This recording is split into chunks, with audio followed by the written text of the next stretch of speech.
নিয়মিত হোমিওপ্যাথি বিষয়ক কন্টেন্ট পেতে হোমিও স্টাডির সাথে থাকুন। হলো নিউমোনিয়া, বিশেষ করে শীতকালীন বাচ্চাদের ক্ষেত্রে, যেটাকে আমরা ফুসফুসের প্রদাহ বলে উল্লেখ করতে পারি। তো আমরা ক্লাসের শুরুতে শুধু এটুকু বলবো যে আহ নিউমোনিয়া যে শুধু বাচ্চাদেরই এই সময় আক্রান্ত হয় তা কিন্তু নয়। আমরা অনেক সময় লাইকোপোডিয়ামের ক্ষেত্রে দেখেছি যে আহ ছোট বড় সকলের ক্ষেত্রে প্রযোজ্য। তো যাই হোক, আমরা একই মেডিসিনের ছোট বড় সকলের ক্ষেত্রে প্রয়োগ করতে পারবো যদি ফুসফুসের প্রদাহ দেখা দেয়। তো এই সময়ে বিশেষ করে নবজাতক থেকে শুরু করে বাচ্চারা খুব বেশি আক্রান্ত হয়। যারা প্রচুর পরিমাণে একুইট কেস দেখেন তাদের ক্ষেত্রে অবশ্যই আমার থেকে বেশি জানেন যে এই সময় বাচ্চাদের ক্ষেত্রে প্রচুর পরিমাণে এই লক্ষণটা দেখা দিতে পারে। তো যাই স্যার হোক, আপনার কথাগুলো কেটে কেটে আসতেছে, একটু যদি ইন্টারনেটটা চেক করতেন।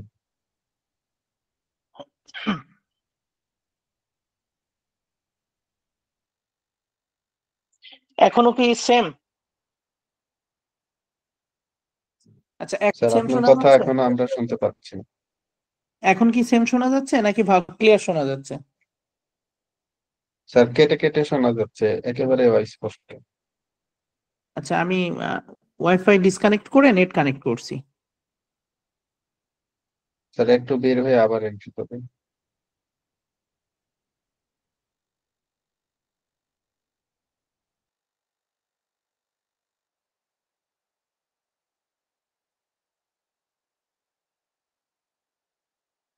এখন কি ক্লিয়ার শোনা যাচ্ছে? স্যার শোনা যাচ্ছে এখন, আপনি কন্টিনিউ করুন। আচ্ছা, ধন্যবাদ স্যার। তো আমরা আলোচনা শুরুতে আসলে নিউমোনিয়াটা কি সেটা একটু জানি। আমরা শুরুতেই বললাম যে এটি ফুসফুসের প্রদাহ। আমরা দেখেছি ফুসফুসের গঠনতন্ত্রর যে প্রদাহ, যেটা বায়ুকোষ সমূহের মধ্যে রস সঞ্চিত হয়, অর্থাৎ যে আমাদের লোব আছে সেখানে আহ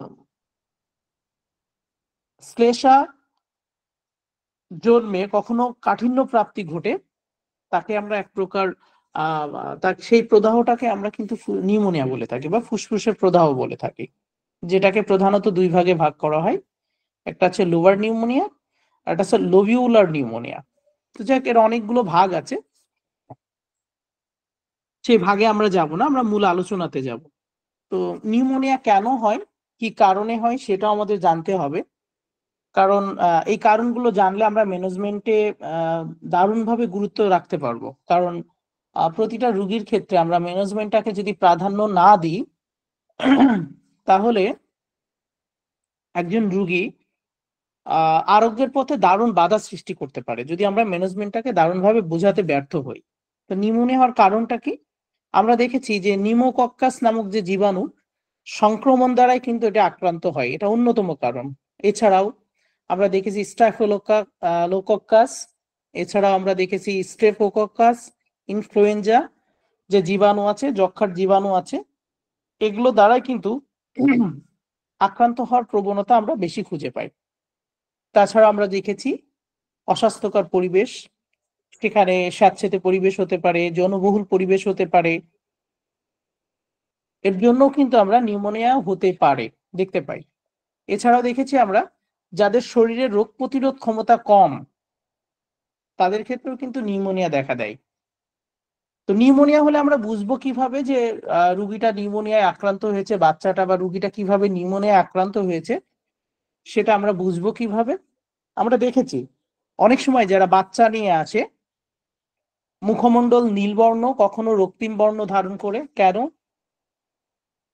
আমরা দেখেছি তার মধ্যে পিপাসা, প্রচন্ড পিপাসা দেখেছি, সাথে দুর্বলতা দেখেছি, সাথে দেখেছি ঘন ঘন স্বল্প প্রস্রাব। সেই সাথে সবচেয়ে বড় যে সিমটম আমাদের দেখা দেয় সেটা হলো শ্বাস প্রশ্বাসের কষ্ট।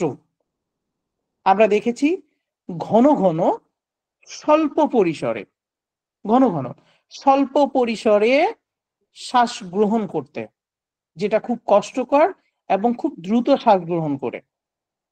সেই সাথে আমরা দেখেছি বুকে ঘড় ঘড় আওয়াজ, সাই সাই আওয়াজ, এছাড়াও যাদের কফটা শুকিয়ে আছে, ড্রাই হয়ে আছে, সেখানে আমরা দেখেছি যে বিভিন্ন প্রকার কাশির আওয়াজ সহ শ্বাসকষ্ট। তাহলে আমরা সেখানে এবং প্রাথমিক পর্যায়ে আমরা তার জ্বর দেখতে পাই, কখনো 103 ডিগ্রি, কখনো 104 ডিগ্রি জ্বর আমরা লক্ষ্য করি। তো সেই সূত্র ধরে আমরা যদি তার একটু খেয়াল করি, আমরা যারা বুকের এক্সরে দিই, দেখা যায় যে তার ডান অথবা বাম ফুসফুসে কফ জমে আছে, শ্লেষা জমে আছে। তো এছাড়া আমরা যদি স্টেথোস্কোপ দিয়ে চেক করি, তাহলে বুকে খুব দারুণ আমরা শব্দ শুনতে পাই। তাহলে সেটা দ্বারাই কিন্তু আমরা নিউমোনিয়ায় যে প্রাথমিকভাবে আক্রান্ত হয়েছে এটা আমরা উপলব্ধি করতে পারি। তো নিউমোনিয়া রোগীদের ক্ষেত্রে আমরা যে ম্যানেজমেন্টটা রাখবো, দেখুন স্বাস্থ্যকর পরিবেশ একটা দারুণ ব্যাপার। সেখানে যদি রৌদ্র, শীতের সময়ে সঠিকভাবে রৌদ্র যদি না আসে, এবং আমরা দেখেছি যে বিশেষ করে একোনাইটের ক্ষেত্রে আমরা দেখেছি যে শুষ্ক শীতল বায়ু প্রবাহের ফলে তার আক্রমণ হতে পারে। তাহলে এই সময় বাচ্চাদেরকে আমরা যথাসম্ভব বাইরের বাতাস থেকে রক্ষা করব। আমরা শীতের মধ্যে মোটা কাপড়ের ব্যবস্থা করব, যেখানে তার যেন বাইরের বাতাস না লাগতে পারে। আমরা রুমের মধ্যে গরমের ব্যবস্থা করব, গরম কাপড়ের ব্যবস্থা করব। এছাড়াও আমরা অবশ্যই রুগীকে একটা সুন্দর পরিবেশ দিব, যে পরিবেশে এই ধরনের সংক্রমিত রোগ থেকে রুগী ভালো থাকতে পারে। তো এছাড়া যদি আমরা দেখি মেডিসিন, কি কি মেডিসিন আমরা ব্যবহার করতে পারি নিউমোনিয়ার ক্ষেত্রে, আমার মূল আলোচনা এখান থেকে শুরু, যে কি কি মেডিসিন আমরা ব্যবহার করতে পারি। দেখুন, নিউমোনিয়া অনেকগুলো মেডিসিন আছে। তো স্পেশালি এই সময়ে যেসব মেডিসিন খুব বেশি ব্যবহৃত হয় সেগুলো নিয়ে আলোচনা করবো ইনশাআল্লাহ। তো আমরা যদি দেখি, এন্টিমটার নিউমোনিয়াতে ব্যবহৃত মেডিসিন,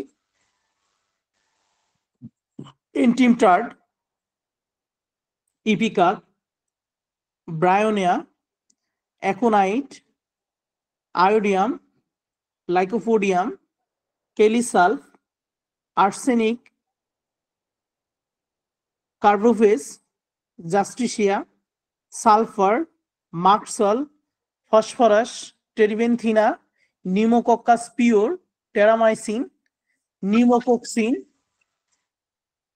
অ্যামনকার্ভ, হায়োসেমাস, হিপারসালফ, ল্যাকেসিস, অনেকগুলো মেডিসিন আছে যেটা আমরা নিউমোনিয়াতে ব্যবহার করতে পারি। তো অ্যাকচুয়ালি আমরা এখানে সাদৃশ্য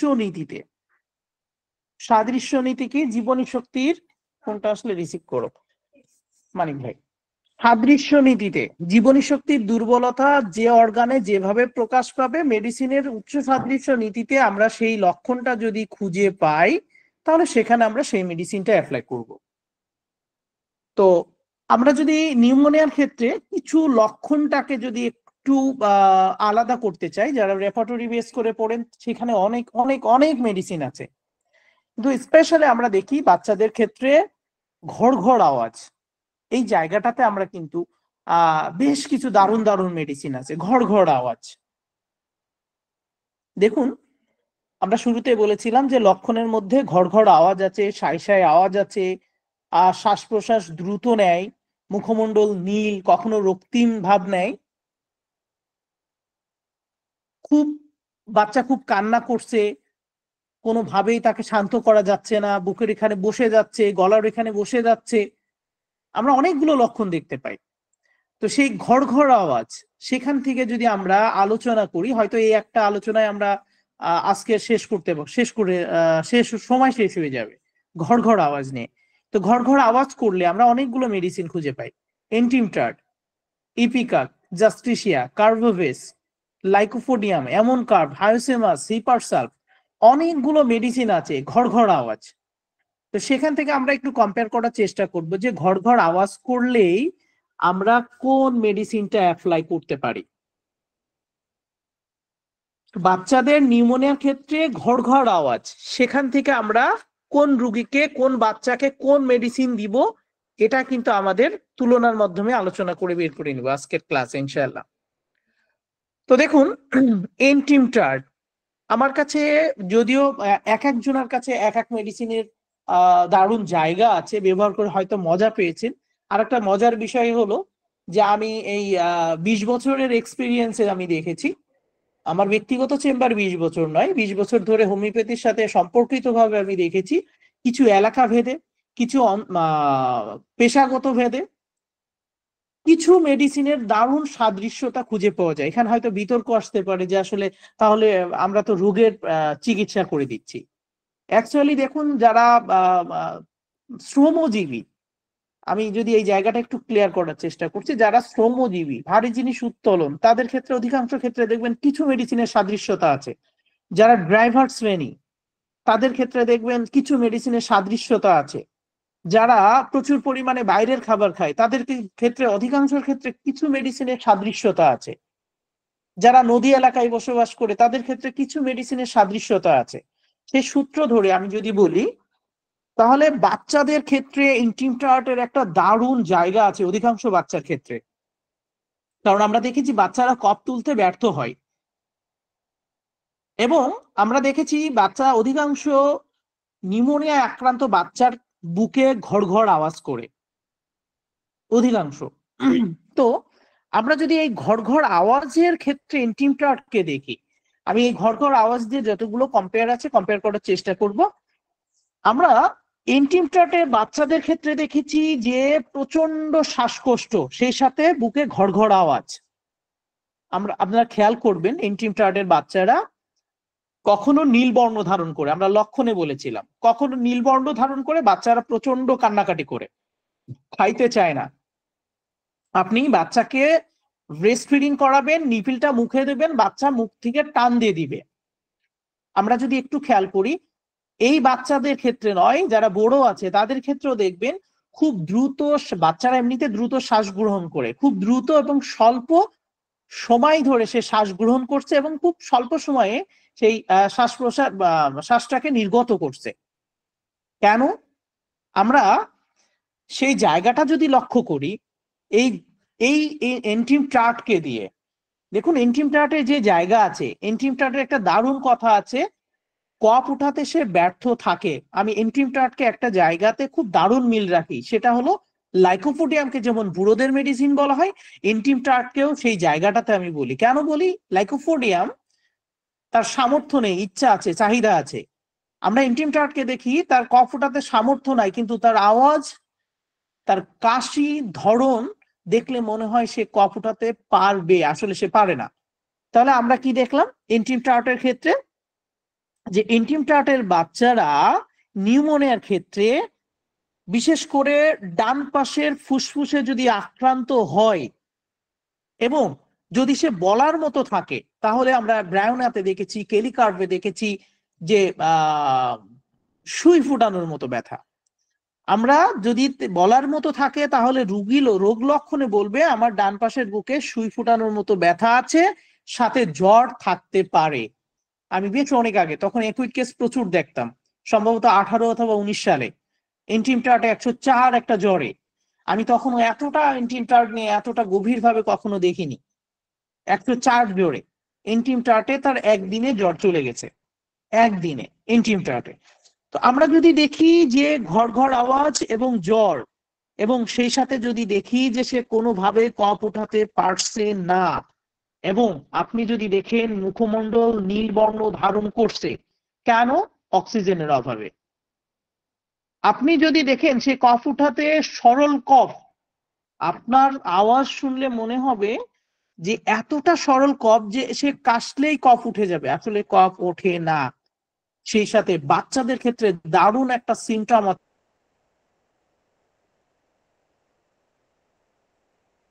ইন্টিম চার্ট, বাচ্চা কোলে থাকলে ভালো থাকে। কেন কোলে থাকলে ভালো থাকে? আপনি যারা তার কষ্টের এমুলেশন সিমটমটা যদি নিতে পারে যে সে কোলে থাকলে ভালো থাকে, কেন ভালো থাকে? প্রশ্ন হলো কোলে থাকলে ভালো থাকে, কেন ভালো থাকে? তাহলে ইন্টিম চার্টের বাচ্চারা বা ইন্টিম চার্টের পেশেন্ট, সে যদি তার মাথাটাকে ঊর্ধ্বগামী 90 ডিগ্রি একদম সোজাসুজি করে রাখে, তাহলে তার শ্বাসকষ্ট উপশমিত হয়। তাই ইন্টিম চার্টের বাচ্চা কোলে নিলে, কোলে যদি শুয়ে রাখা মতো নেওয়া হয়, তাহলে তার কষ্ট লাঘব হয় না। কিন্তু যদি বাচ্চা কাঁধের উপরে রেখে যদি তার নিম্নাংশ নিচের দিকে রেখে দেওয়া হয় তাহলে সে ভালো থাকে কোলে থাকলে, তাহলে সেখানে আপনি ঘড় ঘড় আওয়াজে ইন্টিম ট্রাক্টকে চিন্তা করতে পারেন। এবং আপনি যদি দেখেন যে সে কোনোভাবেই ঘুমোতে পারছে না, বাচ্চা ঘুমোতে পারছে না, ঘুমাতে শুয়াইলেই ঘুমাতে গেলেই তার কান্না বৃদ্ধি পাচ্ছে, কেন? ওই যে বলেছিলাম রুগী শুয়াইলেই তার শ্বাসকষ্ট বৃদ্ধি প্রাপ্ত হচ্ছে। এবং সেই সাথে দারুণ একটা সিমটম আছে লাইকোপোডিয়ামের মতো। লাইকোপোডিয়ামের একটা সিমটম কি ছিল? আমরা শুরুতে বলেছিলাম যে সামর্থ্য নেই, ইচ্ছা আছে, চাহিদা আছে। এই লাইকোপোডিয়ামের নিউমোনিয়ার ক্ষেত্রে আরেকটা জায়গা আপনি ইন্টিম ট্রাক্টের সাদৃশ্যতা রাখতে পারেন, সেটা হলো নাকের যে ছিদ্র আছে, চারিপাশে যে মাংস বা চারিপাশে যে গুলা আছে, এটা সম্প্রসারিত হয়, যেটা আমরা মেটেরিয়া মেডিকাতে পাখনা, নাকের পাখনা উল্লেখ আছে অনেক বাংলা বইতে। ঠিক লাইকোপোডিয়ামের ক্ষেত্রে আপনি কিন্তু পাবেন এটা সম্প্রসারিত হচ্ছে এবং খুব দ্রুত সে শ্বাস প্রশ্বাস নিচ্ছে। তাহলে সেখানে আপনি কি চিন্তা করতে পারেন? সেখানে আপনি ইন্টিম ট্রাক্টকে চিন্তা করতে পারেন। তাহলে আমরা এই যে একটা জিনিস খেয়াল করলাম যে সে কোলে থাকলে ভালো থাকে, কিন্তু এই জায়গাটাতে আমরা অনেক সময় কোলে থাকলে ক্যামোমিলা, সিনা, ইন্টিম ফ্রুট এদের কথাও চিন্তা করি। আসলে এই জায়গাটা আমাদের চিন্তা না করাটাই উচিত, কারণ আমরা সবসময় যদি রুগীর মধ্যে খুঁজতে পারি যে কেন এমন হলো, সে কেন এমন করছে, ক্যামোমিলা কি চাচ্ছে, আমাদের সিনা কি চাইছে, সে কেন অস্থির, আর্নিকা কেন সে চুপ করে কোনায় বসে আছে, আর্সেনিক্যাল কেন তার পিপাসা আছে, কেন তার মৃত্যু ভয় আছে, আমরা যদি এই কেনর উত্তরটা খুঁজতে পারি তাহলে আমাদের মেডিসিন সিলেকশন ভালো হয়। ঠিক অনুরূপ ভাবে যদি আমরা দেখি যে সে কোলে থাকতে চাইছে, অ্যাকচুয়াল কারণটা হলো সে কোলে থাকলে ভালো থাকে, তার শ্বাস প্রশ্বাস, তার শ্বাসকষ্ট উপশমিত হয়, তাহলে সেখানে আমরা কি চিন্তা করতে পারি? সেখানে আমরা ইন্টিম ট্রাক্টকে চিন্তা করতে পারি। সেই সাথে ঘড় ঘড় আওয়াজ, কফ উঠাতে ব্যর্থ, মুখমণ্ডল নীলবর্ণ ধারণ যদি আমরা দেখি তাহলে সেখানে অবশ্যই আমরা কি চিন্তা করব? ইন্টিম ট্রাক্টকে। সেম সিমটমে ঘড় ঘড় আওয়াজ আপনি ইপিকাককেও চিন্তা করতে পারেন। তাহলে ইপিকাককে কোথায় আমরা পার্থক্য করব ইন্টিম ট্রাক্ট থেকে? দেখুন, ইন্টিম ট্রাক্ট হলো ওই যে লাইকোপোডিয়ামের যে মুখস্থ বিদ্যা বুড়োদের মেডিসিন, সেখানে আপনি রাখতে পারেন। এই জায়গাটাই ইপিকাককে সেম সিমটমে আপনি সবলদের মেডিসিন হিসাবে চিহ্নিত করতে পারেন। কেমন? আসলে সেম আওয়াজে ইপিকাক কফ উঠাতে সামর্থ্য হয়, স্ববিরোধী একটা আচরণ কিন্তু তার মধ্যে পাবেন ইগনেশিয়ার মতো। সে কখনো কখনো কফ উঠাতে ব্যর্থও হয়। আমরা অনেকেই পড়ে থাকি ইপিকাক সামর্থ্যবান কফ উঠাতে, কখনো কখনো ইপিকাককে আপনি কফ উঠাতে ব্যর্থতার সামিলও আপনি দেখতে পাবেন ইপিকাককে। তাহলে কি কি লক্ষণ আমরা খুঁজে পাবো? দেখুন, আমরা বিশেষ করে ইন্টিম ট্রাক্টের যে লক্ষণ ছিল, কাছাকাছি দিয়ে আমি আলোচনা করব। ইন্টিম ট্রাক্টের যে লক্ষণ ছিল যে দ্রুত শ্বাস গ্রহণ, শ্বাস প্রশ্বাস খুব দ্রুত। আপনি যদি কখনো ইন্টিম ট্রাক্টের কোনো রোগীকে আপনি পান, সে ছোট হোক, একটু বয়স্ক হোক, তাকে বলবেন আপনি বুক ভরে নিঃশ্বাস নিন, তো সে কখনোই বুক ভরে নিঃশ্বাস নিতে পারবে না। স্বল্প সময়ের জন্য সে নিঃশ্বাস নিতে পারবে এবং স্বল্প সময় সেটা সে ধরে রাখতে পারবে। কারণ আমরা শুরুতে বলেছিলাম যে আমাদের ফুসফুসের যে লোভ আছে সেটা কাঠিন্য প্রাপ্ত হয়, কফটা শ্লেষাটা জমে সেখানে তার শ্বাস গ্রহণ ক্ষমতাটা কিন্তু ক্রমাগত হ্রাস পেতে পারে। তো সেই জায়গাটা আমরা যদি দেখি, ইপিকাকের ক্ষেত্রেও যদি আমরা দেখি দ্রুত শ্বাস প্রশ্বাস গ্রহণ, যেটা কষ্টকর, আপনি উপলব্ধি করতে পারবেন, অ্যাজ এ ফিজিশিয়ান আপনি উপলব্ধি করতে পারবেন বাচ্চাটা খুব কষ্টকর শ্বাস প্রশ্বাস নিচ্ছে, এবং বুকে তার ঘড় ঘড় আওয়াজ, মুখমণ্ডল কখনো ফ্যাকাশে বা কখনো নীলবর্ণ ধারণ করছে, সে যদি কাশি দিচ্ছে তাহলে কফ উঠছে। সেই সাথে ইন্টিম ট্রাক্টের আর একটা দারুণ জায়গা আছে, সেটা হলো মার্কসলের সাদৃশ্যতা। মার্কসলের কি সাদৃশ্য ছিল? মার্কসলের সাদৃশ্য ছিল যতটা না তার মানে আমি এখানে ইপিকাক এবং মার্কসলকে একটা জায়গায় একটা কথাতে খুব দারুণ মিল রাখি, এরা কাজে নয় ভাবে বিশ্বাসী। কেন কেমন? আমরা ইপিকাকে দেখেছি বমির থেকে বমি বমি ভাব বেশি, কাজে নয় ভাবে বিশ্বাসী বা ভাব বেশি। আমরা মার্কসলকে দেখেছি কাজে নয় ভাবে বিশ্বাসী বা ভাব বেশি। কোথায় থেকে? তার মল ত্যাগের, মলদারটা যেমন মনে হয় অনেকখানি, আমি দু একটা মেডিসিনের আলোচনা করব মনে রাখার জন্য। মল ত্যাগ যতটা না সে করতে পারে তার থেকে তার ফিল বেশি, যে আমার মলদ্বারে মনে হয় মলে পূর্ণ হয়ে আছে, মলদ্বারটা ভার হয়ে আছে, বাথরুমে যে কোতের পর কোত দিচ্ছে একটুখানি মল আসছে। ঠিক অনুরূপ ভাবে ইপিকাকে যদি আমরা বমির সাথে মার্কসলের সাদৃশ্যতা রাখি, তাহলে ইপিকাক দেখুন বমির থেকে বমি বমি ভাব বেশি। তাহলে সেখানে আমরা কি চিন্তা করতে পারি? ইপিকাককে চিন্তা করতে পারি। এবং আমরা যদি দেখি যে বুকটা টান হয়ে আছে, সামান্য নড়াচড়া করলেই তার শ্বাসকষ্ট বৃদ্ধি পাচ্ছে, বুকে ঘড়ঘড় ঘড়ঘড় আওয়াজ, সে নিঃশ্বাস ফেলতেই পারছে না, নিঃশ্বাস মানে নেওয়ার থেকে নিঃশ্বাস ছাড়াতে সে বেশি কষ্ট উপলব্ধি করছে। এবং কার্বোভেজের মতো যদি খোলা জানালার পাশে সে ডিমান্ড করছে, খোলা জায়গা খোলা জানালার পাশে যদি ডিমান্ড করে, সে যদি বড় হয় বা ছোট হয়, আপনি যদি উপলব্ধি করেন, কারণ আপনার চোখ হতে হবে। আমার যদিও শুনতে খারাপ লাগতে পারে, আমাকে আমার এক বড় ভাই বলেছিল যে হোমিওপ্যাথি ডাক্তারদের চোখ হবে শকুনের ন্যায়। কেমন? যে অনেক আকাশের সেই অনেক উঁচুতে থাকলেও নিচের কোনো কিছুকে এড়িয়ে যাবে না, অর্থাৎ আপনার দৃষ্টিতে পেশেন্টের কোনো সিমটম যেন এড়িয়ে না যায়। আর মেডিসিন সিলেকশন এবং মেডিসিন প্রয়োগে সাহস থাকতে হবে সিংহের মতো। তবে হ্যাঁ, সব রুগীকে অ্যাকোনাইট, সব রুগীকে থুজা, সব রুগীকে ক্যালকুরিয়া কার্ভ, সব রুগীকে সালফার সবসময় সব রুগীকে আপনি দিতে পারেন না। অ্যাকোনাইটের ক্ষেত্রে আমি যখন আলোচনা করব কেন দেব না অ্যাকোনাইট, সেটা নিয়ে আমি কথা বলবো। তো যাই হোক, আমরা সেই সাথে দেখেছি তার মুখমণ্ডল কি বললাম, নীলবর্ণ ধারণ করা এবং ফ্যাকাশে, এরও কিন্তু রাত্রে বৃদ্ধি প্রাপ্ত হয়। এবং আমরা যদি দেখি এই রোগী যদি বমি করে, বমি বমি ভাব, যদি সে বমি করে তাহলে সে ভালো থাকে ইপিকাক। যদি সে বমি করে তাহলে সে ভালো থাকে। যদি লক্ষণটা খুঁজে পান তাহলে সেখানে আপনি ইপিকাককে চিন্তা করতে পারেন। আমরা সেম সিমটমে জাস্টিসিয়াকে যদি দেখি, জাস্টিসিয়া ঘড়ঘড় আওয়াজ, ঘড়ঘড় আওয়াজ, আমরা ঘড়ঘড় আওয়াজে দেখেছি জাস্টিসিয়া, তাহলে সেখানে আপনারা চিন্তা করতে পারেন জাস্টিসিয়াকেও, যেমনটা হিপারসাল, কার্বোভেস, লাইকোফোডিয়াম, এমনকার্ভ, ঠিক অনুরূপ ভাবে আপনি জাস্টিসিয়াকেও চিন্তা করতে পারেন। তাহলে আমরা যদি জাস্টিসিয়ার ক্ষেত্রে চিন্তা করি, দেখুন আমরা অনেকে আছি যে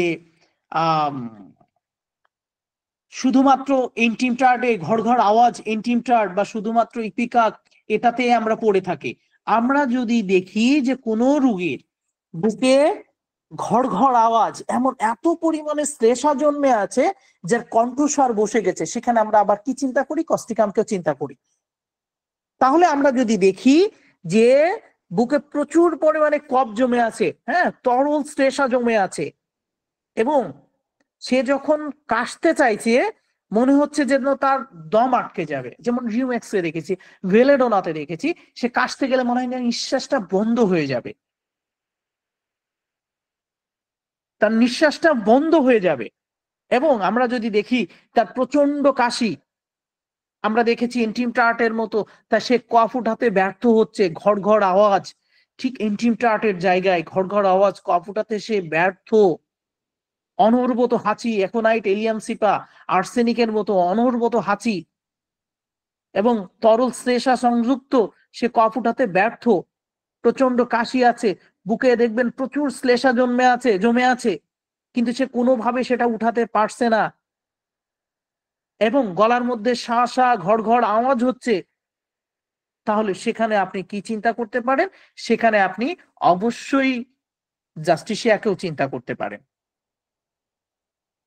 এবং এই যে ইপিকাক এবং কার্বোভেজের যে কথাটা বলেছিলাম, যে এরা খোলা জানালার পাশটাকে সে ডিমান্ড করে, বাতাসের কিছু বাতাসের আশায়। এবং আমরা এন্টিম টার্টে দেখেছিলাম, জাস্টিসিয়াদের দেখেছিলাম কফ উঠাতে সে ব্যর্থ, কিন্তু ইপিকাকে দেখেছিলাম কফ উঠাতে সে সামর্থ্যবান। আমরা যদি কার্বোভেজেও দেখি, কার্বোভেজে যদি আমরা দেখি যে তার নিউমোনিয়াতে কি কি লক্ষণ দেখা দিতে পারে, তাহলে দেখুন আমরা কার্বোভেজের ক্ষেত্রেও দেখেছি যে বিশেষ করে বিভিন্ন রোগ ভোগের পরে আমরা অনেক সময় শুনেছি যে হাম পরবর্তীতে তার নিউমোনিয়া হলে, হ্যাঁ, বসন্ত পরবর্তীতে তার নিউমোনিয়া হলে, তাহলে আমরা যদি দেখি বিভিন্ন ধরনের রোগ ভোগের পরবর্তীতে যদি তার নিউমোনিয়া দেখা দেয়, এবং যদি আপনি দেখেন তার বুকে প্রচুর পরিমাণে শ্লেষা জমে আছে, প্রচুর পরিমাণে কফ জমে আছে, এবং আপনি যদি দেখেন যে এই ধরনের রোগীগুলো তার শ্লেষাটা জমে আছে, এবং শ্লেষাটা যখন সে উঠাচ্ছে, যদি সে উঠাতে পারে, তাহলে ঠিক পচনশীল দ্রব্যের মতো যদি দুর্গন্ধ করে, মার্কসলের মুখে যেমন দুর্গন্ধ,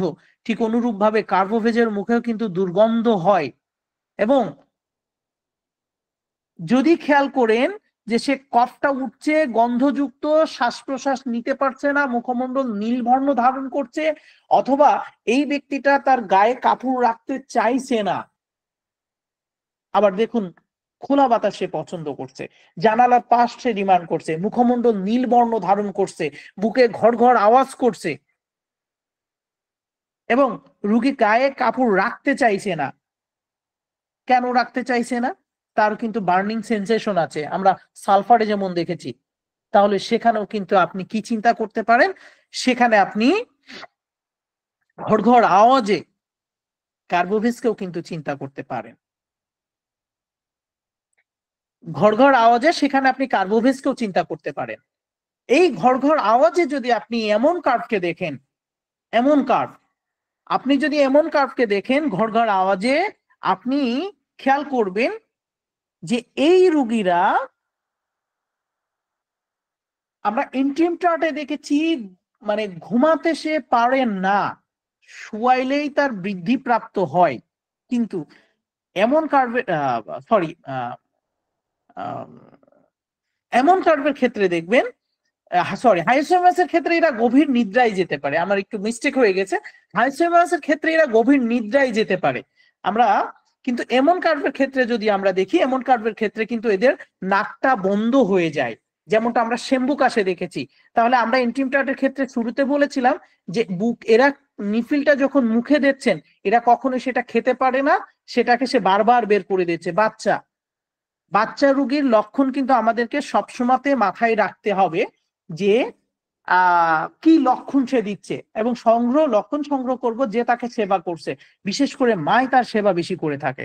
তাহলে আমরা যদি এমন কার্ভের ক্ষেত্রে দেখি, তাহলে এমন কার্ভ এমনিতে সে শীতকাতুরে রোগী, শীতকালে তাহলে তার রোগ লক্ষণ বৃদ্ধি পাচ্ছে, এবং আমরা যদি দেখি যার বুকে সাই সাই ঘর ঘর আওয়াজ আছে, কিন্তু সে ইন্টিম চার্টের মতো কফটা উঠাতে পারছে না। আমি বারবার ইন্টিম চার্টকে বলছি এই জন্য যে ইন্টিম চার্ট সম্পর্কে সবাই জানে যে ইন্টিম চার্ট কফ উঠাতে পারে না, তাহলে ঘর ঘর আওয়াজে কফ উঠাতে ব্যর্থ, সেই জায়গাটা থেকে আমি বারবার নক করছি। তাহলে ইন্টিম চার্টের জায়গায় আমরা দেখেছি সাই সাই আওয়াজ, ঘর ঘর আওয়াজ, সে কোনোভাবেই কফ উঠাতে পারছে না। ঠিক এমন কার্ভের ক্ষেত্রেও তাই, সেও কিন্তু কফ উঠাতে পারে না।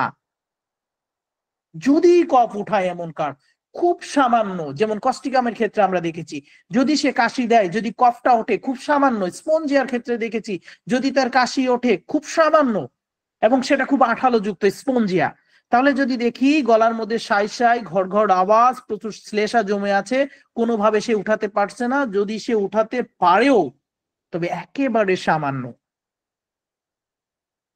একেবারে সামান্য পরিমাণ কফ।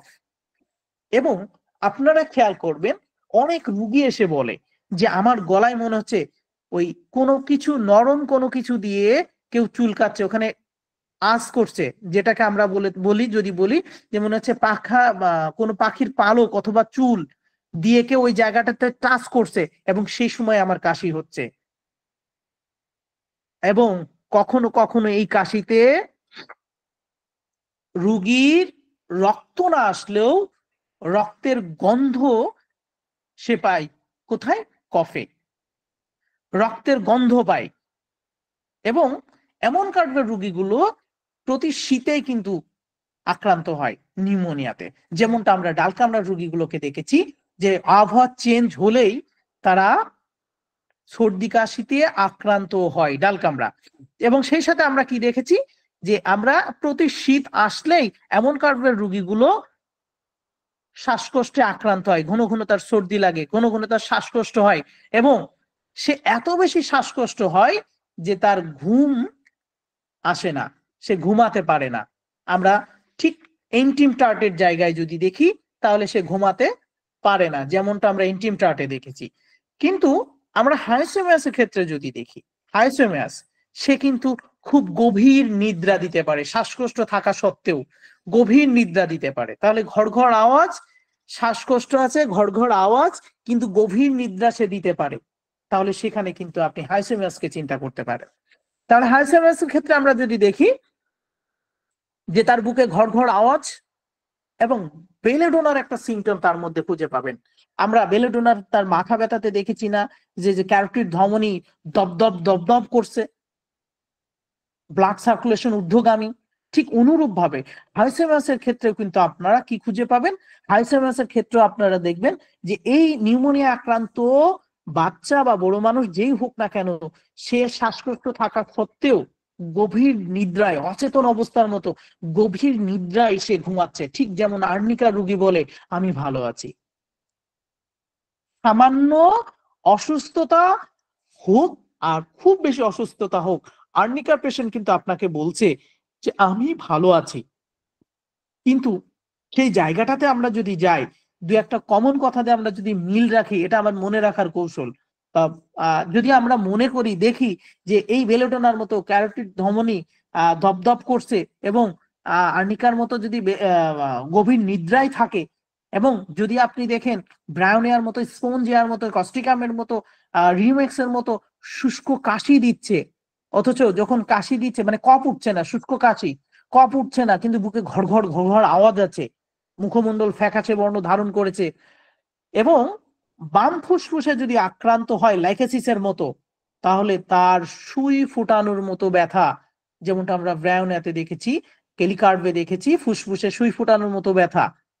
ঠিক অনুরূপ ভাবে বাম ফুসফুসে যদি সুই ফুটানোর মতো ব্যথা হয় এবং সে যদি কফ উঠায়, কফটা যদি লাল রক্ত সংযুক্ত হয়, অর্থাৎ মনে হচ্ছে যে তার কফটা লাল বর্ণ ধারণ করেছে, যেমনটা স্পঞ্জিয়াতে দেখেছি আমরা, কখনো অ্যাশ কালার, কখনো দেখেছি যে বিভিন্ন ভ্যারাইটিস কালার কিন্তু আমরা স্পঞ্জিয়ার ক্ষেত্রে খুঁজে পাই। ঠিক অনুরূপ ভাবে যদি লাল রক্তবর্ণ বা লাল রক্তের মতো যদি তার কফ উঠে, যেটা স্বাদ নোনতা প্রকৃতির, এবং এই রোগীদের ক্ষেত্রে যদি দেখি যে বিশেষ করে রোগ অবস্থায় সে অবচেতন বা অচেতন অবস্থা বা গভীর ঘুমে থাকে, তাহলে সেখানে আমরা কি চিন্তা করতে পারি? সেখানে আমরা হাইসোমিয়াসকে চিন্তা করতে পারি। আর হাইসোমিয়াস মানেই তো জানেন আপনারা, মানসিক সিমটমে ভরপুর একটা মেডিসিন হাইসোমিয়াস। রোগী কাপড় খুলে ফেলতে পারে, ঝগড়া করার সময় কাপড় খুলে উলঙ্গ হয়ে শুয়ে থাকে, এবং প্রচুর সেক্সুয়াল ডিমান্ড সে ইন্ডিয়া মেটালিকামের মতো ডিমান্ড করে, লিফুলিনের মতো ডিমান্ড করে, সেলিনিয়ামের মতো ডিমান্ড করে, লাইকোপোডিয়ামের মতো ডিমান্ড করে আমরা দেখেছি। কখনো কখনো সে শূন্য হাতে, আমরা ইনসানিটিতে দেখেছি, শূন্য হাতে কোনো কিছু ধরতে চায়, অশ্লীল গান করে, কখনো হঠাৎ করে কান্না করে, কখনো বিছানা কোটে, অনেক লক্ষণ আমরা পাই। মানসিক লক্ষণে ভরপুর একটা মেডিসিন হাইসোমিয়াস। তাহলে সেখানে আমরা কি চিন্তা করতে পারি? হাইসোমিয়াসকেও চিন্তা করতে পারি। এছাড়াও আমরা ঘড় ঘড় আওয়াজে যদি হিপারসালভকে দেখি, হিপারসালভকে যদি দেখি, ঠিক ইন্টিম পার্টের জায়গাটা হিপারসালভ পুরোপুরি নিতে পারে। তবে মজার একটা বিষয় হলো, এই রোগী প্রচুর পরিমাণে, মানে শীতকালে প্রচুর পরিমাণে তরল কফ সংযুক্ত ঘড় ঘড় আওয়াজ, ইন্টিম পার্ট যেখানে কফ উঠাতে ব্যর্থ, হিপারসালভ সেখানে কফ উঠাতে একটু হলেও সামর্থ্যবান। তবে হিপারসালভের ক্ষেত্রে দেখবেন এরা কাশতে কাশতে খুব ক্লান্ত হয়ে পড়ে, ক্লান্ত হইলেই আর্সেনিক অ্যালব তা কিন্তু নয়, কাশতে কাশতে খুব ক্লান্ত হয়ে পড়ে এবং অনেকক্ষণ কাশি দেওয়ার পরে একটুখানি কফ ওঠে। এবং ইপিকাকের সাথে আরেকটা সাদৃশ্যতার আছে, বমি বমি গা বমি বমি ভাব, অনেক সময় বমি করেও ফেলে। ইপিকাকে দেখেছিলাম বমি করলে ভালো থাকে, ইপিকাকেও কিন্তু বমি করলে হিপারসালফেও কিন্তু বমি করলেও সে ভালো থাকে। এবং হিপারসালফে আমরা দেখেছি আর্সেনিক অ্যালপের মতো ঠান্ডা, অর্থাৎ শীত শীত ভাব, সে অ্যাগ্রাভেশন হয়। এবং আমরা আর্সেনিক অ্যালবের সাথে আরেকটা লক্ষণ মেলাতে পারি যে ঠান্ডা কোনো পানি জাতীয় কোনো কিছু খাইলেই তার রোগ লক্ষণের অ্যাগ্রাভেশন হয়।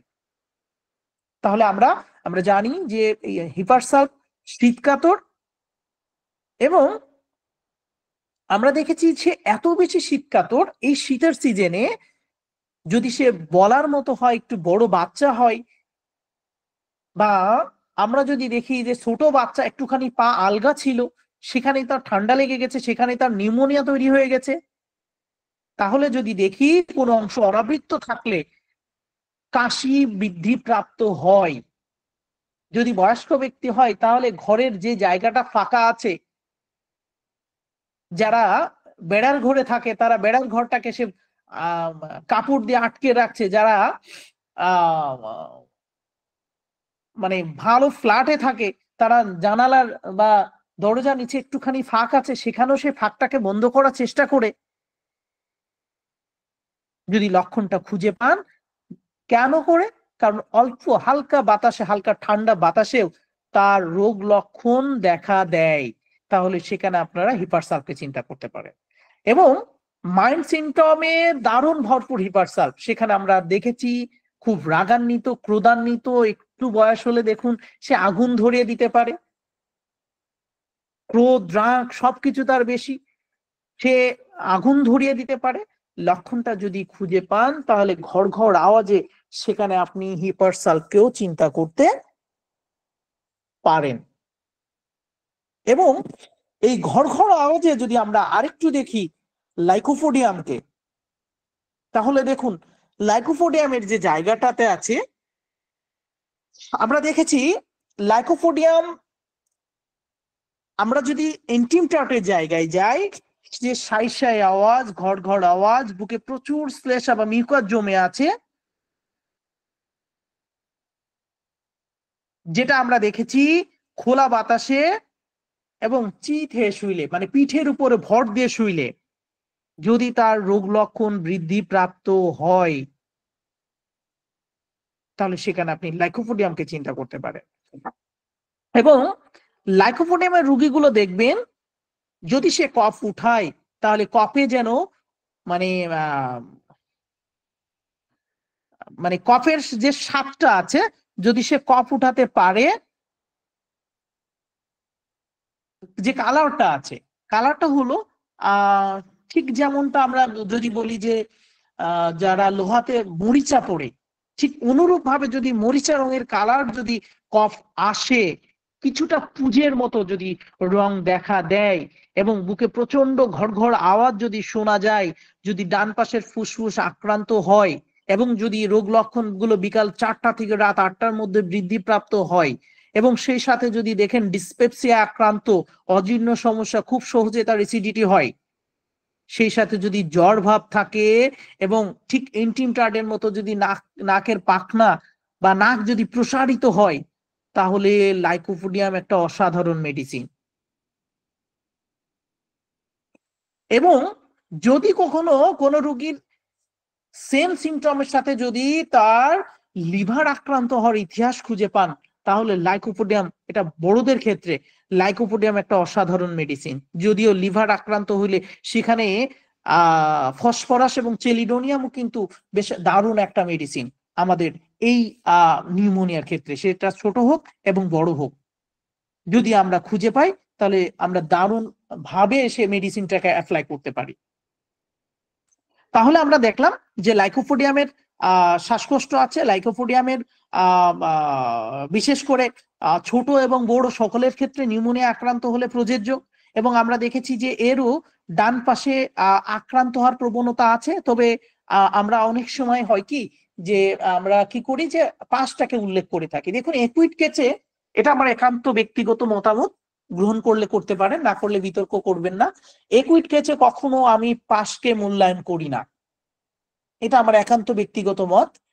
অনেকে আছে হয়তো এই মতকে গ্রহণ করতে পারে যে একুইড কেসে আমি কখনো পাশকে গ্রহণ করি না। ক্রনিক কেসেও অনেক সময় অনেক মেডিসিন আছে left to right, right to left, যেমনটা লাইকোপোডিয়াম ডান থেকে বামে সঞ্চালিত হয়। তাহলে অনুরূপ ভাবে যদি আপনি দেখেন যে রাইট নাও সে লেফট সাইডে লেফট ফুসফুসে তার শ্লেষা মিউকাস জমে আছে, তাহলে আমি কি দেব? ল্যাকেসিস দিব, আমি লাইকোপোডিয়াম দিব না। এটাও কিন্তু আপনার ভুল ধারণা, কারণ প্রত্যেকটা মুহূর্ত গেলে রুগী যত সময় যাচ্ছে তত জটিলতায় রুগী রূপ ধারণ করছে। আমরা অনেক মেডিসিনে দেখেছি পাশ চেঞ্জ হতে, তাহলে সেখানে আমরা কেন দেব না? আমার এর একটা দারুণ উদাহরণ আমার লাইফে আছে, বেলেডোনার একটা পেশেন্টকে নিয়ে। আমি বেলেডোনার এই উদাহরণটা আমি একটু দিয়ে আলোচনা করতে চাই একটুখানি বোঝানোর জন্য।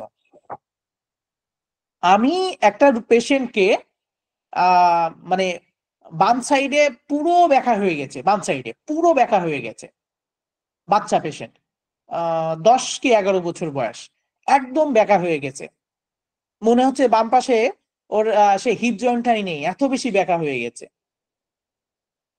আমি এই রুগীকে বেশ কিছু মেডিসিন দিলাম, কয়েকটা, একটার পর একটা, লো পোটেন্সি। রুগী কোনোভাবেই, মানে একদম ভালো মানুষ, ঘুমিয়ে আছে, সকালে উঠে সে আর সোজা হতে পারে না। বেশ অনেক আগের কথা এটা। তখন এতটা গভীর, এখনো জানি না হোমিওপ্যাথি সম্পর্কে এখনো জানি না যতটা না আপনারা জানেন। আমি অনেকগুলো মেডিসিন 2-3 দিনে, মানে অনেকগুলো নয়, 2-3টা মেডিসিন অ্যাপ্লাই করেছিলাম। তো সেই সময়ের কথা যখন আমি নতুন প্র্যাকটিস করি, তো যখন রুগীটা ভালো হচ্ছে না, তখন আমি এক বড় ভাইয়ের স্বর্ণপূর্ণ হলাম। আমরা দুজন যার কাছে শিখেছি, আমার শ্রদ্ধেয় মল্লিক আঙ্কেল, বিএসএমএস প্রথম ব্যাচ। তো আমি জিজ্ঞেস করার পর সে শুধু আমায় এইটুকু বলল যে এই ছেলেটার ফোড়া হচ্ছিল কিনা একটু জিজ্ঞাসা করো। আমি জিজ্ঞাসা করলাম, বললো হ্যাঁ রিসেন্টলি খুব ফোড়া হচ্ছিল। ফোড়ার লক্ষণটা ছিল বেলেডোনার।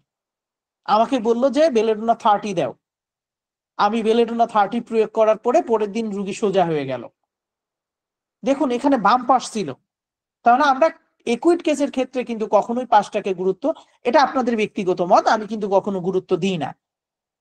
তো যাই হোক, আমরা তাহলে যদি দেখি ডান অথবা বাম পাশে ফুসফুসে আক্রান্ত হয়েছে, ঘড় ঘড় আওয়াজ, যেটা পিঠের উপরে চিথে শুইলে বৃদ্ধিপ্রাপ্ত হচ্ছে, খোলা বাতাসে বৃদ্ধিপ্রাপ্ত হচ্ছে, শ্বাসকষ্ট বৃদ্ধিপ্রাপ্ত হচ্ছে, বাম থেকে ডান দিকে সঞ্চালিত হচ্ছে, এবং যদি সে কফ ওঠে, কফটা পুজ সংযুক্ত, ক্রনিক ক্ষেত্রে খুব ভালো কাজ করে, পুজ সংযুক্ত বা মরিচা রঙের, এবং শ্বাসকষ্ট এত বেশি যে নাকের যে পাতা আছে বা পাখনা আছে সেটা উঠানামা করছে, তাহলে সেখানে আপনারা কি চিন্তা করতে পারেন? সেখানে আপনারা লাইকোপোডিয়ামকে চিন্তা করতে পারেন, যদি সে বয়স্ক হয়। এছাড়া আমরা দেখেছি, আরেকটু আলোচনা করি লাইকোপোডিয়াম সম্পর্কে, এছাড়া আমরা তাকে দেখেছি যে তার রাত্রিকালীন, দিনে এবং রাত্রিকালীন তার শুষ্ক কাশি। যদি দিনে দেখি তাহলে 4টা থেকে রাত 8টা পর্যন্ত, কখনো ঘুম থেকে ওঠার পরে লাইক ল্যাকেসিস, ঘুম ভেঙে যাওয়ার পরে তার শ্বাসকষ্ট হতে পারে। আমরা শুইলে যেখানে তার কাশি, আমরা দেখেছি যে ফোনিয়াম আছে, রিউমেক্স আছে, হাউসেমাস আছে। ঘুম থেকে ওঠার পরে তার রোগ লক্ষণের বৃদ্ধি ল্যাকেসিসের আছে, লাইকোপোডিয়ামেরও আছে, আমি কোনো একটা বইতে হয়তো দেখেছিলাম। তো যাই হোক, সেখানে আমরা কি চিন্তা করতে পারি? সেখানে আমরা লাইকোপোডিয়ামকেও কিন্তু চিন্তা করতে পারি। এছাড়া আরো অনেক মেডিসিন আছে, আমরা খুব বেশি মেডিসিন আর আমি আলোচনা করছি না ওই জায়গাটাতে। আমরা যদি এরপরে ডান ফুসফুসে আক্রান্ত হতে দেখি, ডান ফুসফুস যদি আক্রান্ত হয়, আমরা ওই যে অনেকেই, যেমন আমার সম্ভবত ক্লাসে আছে, ডাবল নিউমোনিয়া বলতে হয়তো তিনি মনে করেছিলেন, আমি নাম মেনশন করছি না, যে ডাবল নিউমোনিয়া মানে 2বার নিউমোনিয়া হওয়া। তাহলে আমরা ডান এবং বাম ফুসফুস যদি আক্রান্ত হয় তাদেরকে বলে থাকি যে ডাবল নিউমোনিয়া। তাহলে আমরা যদি দেখি যে ডান ফুসফুস আক্রান্ত হয়েছে, তাহলে সেখানে আমরা আর্সেনিককে চিন্তা করতে পারি, মাক্সলকে চিন্তা করতে পারি, ফসফরাসকে চিন্তা করতে পারি। বেশ কিছু মেডিসিন আছে যেগুলো আমরা খুব কমন, যেগুলো নিয়ে আমাদের খুব আলোচনা করাটা জরুরি। আমি শুধু সেইগুলো নিয়ে আলোচনা করব, কারণ সব আলোচনাগুলো একদিনে সম্ভব না। তাহলে আমরা যদি ডান ফুসফুসে আক্রান্ত হতে দেখি এবং ডান ফুসফুসের ঊর্ধ্বাংশ যদি আক্রান্ত হতে দেখি, কখনো কখনো আর্সেনিক অ্যালপ কিন্তু দুই ফুসফুসে আক্রান্ত হতে পারে। তাহলে আমরা আর্সেনিককে কোথায় দেখলাম? ডান ফুসফুসে আক্রান্ত হয় অধিকাংশ ক্ষেত্রে, দেখলাম ডান ফুসফুসের ঊর্ধ্বাংশ আক্রান্ত হতে পারে, কখনো কখনো দুইটা পাশই আক্রান্ত হতে পারে। তাহলে সেখানে আমরা কি চিন্তা করতে পারি? সেখানে আমরা আর্সেনিক অ্যালপকে চিন্তা করতে পারি। দেখুন, আর্সেনিক অ্যালপ আমরা ল্যাকিসিসকে যেমন খুব সহজেই তরুণ ক্ষেত্রে ব্যবহার করতে পারি না, আর্সেনিক অ্যালবের ক্ষেত্রেও কিন্তু আমরা দেখেছি খুব তরুণ ক্ষেত্রে অনেকেই ব্যবহার করে না, বা আমি খুব সহজেই আর্সেনিক অ্যালবকে কিন্তু খুব সহজেই ব্যবহার করি না। এবার প্রশ্ন হলো, যদি সিমটম থাকে তাহলে কেন করব না? হ্যাঁ, করি যদি সিমটম থাকে। তবে আর্সেনিকের সিমটমটা খুব কম বেশি তরুণ ক্ষেত্রে আমি পেয়েছি, আমি ব্যক্তিগতভাবে, এটা আমার অজ্ঞতা হতে পারে। তাহলে আমরা যদি দেখি নিদারুণ দুর্বলতা এবং পানি পিপাসা, ঠান্ডা পানির আকাঙ্ক্ষা করে, ঠান্ডা পানির আকাঙ্ক্ষা কিন্তু ফসফরাস করে নিউমোনিয়া আক্রান্ত হলে। এই যে ডান ফুসফুস আক্রান্ত হলে আর্সেনিক ফসফরাস একটা জায়গায় কম্পেয়ার করুন, একটা জায়গায়, খুব বেশি নয়, সেটা হলো কেউ ঠান্ডা পানি আকাঙ্ক্ষা করে, কেউ গরম পানি আকাঙ্ক্ষা করে। খুব বেশি পার্থক্য করা লাগে না আমার কাছে ব্যক্তিগতভাবে মনে হয়। আমি খুব ছোট ছোট পার্থক্য করে মনে রাখার চেষ্টা করি এবং মনে রাখি। তাহলে আমরা যদি দেখি আর্সেনিক অ্যালপকে যে ডান ফুসফুস আক্রান্ত হয়েছে, ডান ফুসফুসের আপার পার্ট আক্রান্ত হয়েছে, অথবা উভয় ফুসফুস আক্রান্ত হয়েছে, নিদারুণ দুর্বলতা, তার মৃত্যু ভয় আছে, সে ঘন ঘন পানি পান করছে। কি পরিমাণে? অল্প পরিমাণে। আমরা পানি পান করার পিপাসার ক্ষেত্রে যদি যাই, তাহলে দেখুন ব্রায়োনিয়াকে আমরা দেখেছি পিপাসা, আর্সেনিককে দেখেছি, অ্যাকোনাইটকে দেখেছি, আবার এখানে ফসফরাসকেও আমরা দেখলাম। তাহলে কে কোথায় কোথায় কাকে আমরা কম্পেয়ার করব? আপনি বড় ভাইকে ধরুন ব্রায়োনিয়া, মেজোটাকে ধরুন অ্যাকোনাইট, আর ছোটটাকে ধরুন আর্সেনিক পানি খাওয়ার দিক থেকে। আর সৎ ভাই হলো ফসফরাস, সে ঠান্ডা পানি আকাঙ্ক্ষা করে। তাহলে দেখুন, বড় ভাই যে সে বড় জিনিসটাই পেতে চায়, বড় জিনিস, বেশি জিনিস পায়, পানি খায় সে বেশি। অ্যাকোনাইট মেজো, সে পানি খায় একটু কম, আর্সেনিক অ্যালপ ছোট, সে আরো কম পানি খায়। ব্রায়োনিয়া যদি 1 গ্লাস পানি খায়, অ্যাকোনাইট খায় 1 ঢোক পরিমাণে, আর আর্সেনিক অ্যালপ খায় 1 সিপি পরিমাণে। কোন রকম ঠোঁটটাকে ভিজানো যায়, ছোট ছোট কম্পেয়ার। তাহলে সেখানে আমরা কি চিন্তা করতে পারি? আর্সেনিক অ্যালপ সে কিন্তু পানি পিপাসা আছে, আর্সেনিক অ্যালবের পানি পিপাসা আছে, তার ঘাম আছে, চটচটে ঘাম, প্রচন্ড দুর্বলতা আছে,